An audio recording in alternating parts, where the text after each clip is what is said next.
So yun guys, magandang tanghali. So, magluluto na naman tayo ng ating lunch guys na sinigang na bangus. So, nagpa-boneless tayo kanina ng bangus, kaya yun ang ating lunch for today. And then, nagpakulong na ako guys ng sabaw.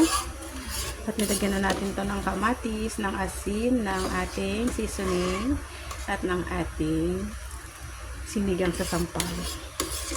So, pinakuluan ko na lang siya dyan guys.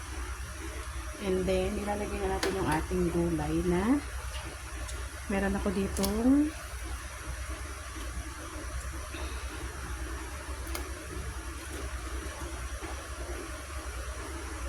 labanos. And then, lalagyan natin yan ng ating kangkong guys. Okay. Sabay-sabay na natin yan kasi sabay-sabay naman din siyang maluluto. And then, we have sili guys. And kasabay na rin natin ang ating sili. And then, ang ating okra. Favorite yan guys, yung ating okra. And then, pakukulaan na lang natin yan. Lutuin muna natin itong guys, mga gulay. At saka natin lalagay yung ating milk fish. So, from now, keep on watching guys. Yan ang ating ulam for today. So, pakukulaan ko muna siya dyan guys. Kaya, keep on watching. So, yun guys, kumukulo na siya. And then, sasabay na natin ang ating milk fish guys. Pinaboneless ko na to guys. Kaya, don't worry sa tinik.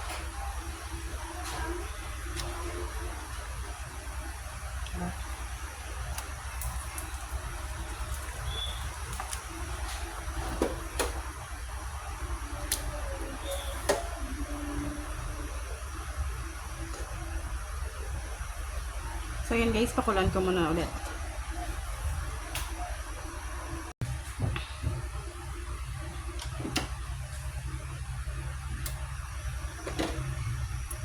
So, yun guys, pwede na yung ating sinampalokan. So, it's so yummy na.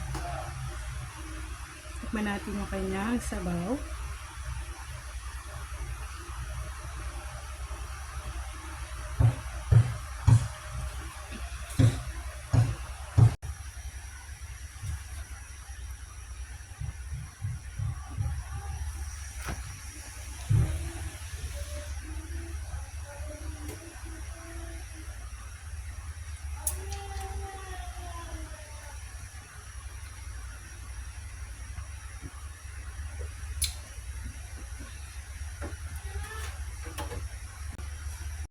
So, yun na guys, finish na ang ating ulam. Sinigang na milk fish, mga mimasor. Done cooking na tayo. So, let's eat na.